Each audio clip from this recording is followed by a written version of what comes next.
Syederalun, polisi kembali menemukan ganja di Lembaga Pemasyarakatan Kelas 2A Banda Aceh, Gampung Bineblang, Kecamatan Inginjaya, Aceh Besar, Minggu 7 Januari 2018. Jumlah yang ditemukan kali ini mencapai 183 paket kecil dalam kondisi siap edar. Polisi juga mengamankan 15 narapidana untuk diperiksa terkait penemuan ganja tersebut.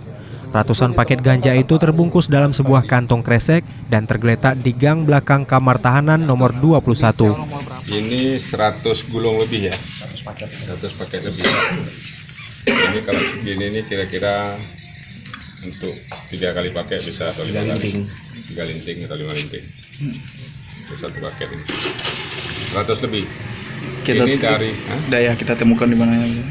Ini kita temukan di belakang salah satu, kan di antara gedung ini, di belakang itu ada sela, baru tembok, beton tinggi itu. Di belakang kamar. Di belakang kamar. Kita telusuri tadi bersama dengan beliau, dengan Polresta maupun dari lapas, pimpin beliau juga saya ada. Di belakang itu banyak bekas-bekas ini, bong sabu. Jadi ada bangunan kecil di sana. Kayaknya khusus lokasi untuk nyabu itu. Di samping sambil nanam tanaman muda itu banyak sekali bong-bong bekas sabu ya. Ya. Bangunan seperti apa, Pak?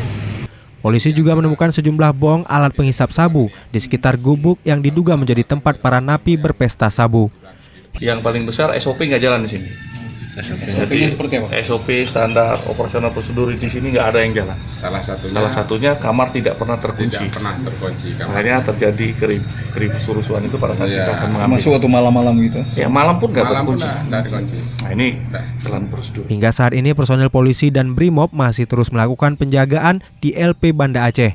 Mereka berjaga-jaga di bagian dalam dan luar LP. Dari Banda Aceh, Misran Asri, Serambi On TV.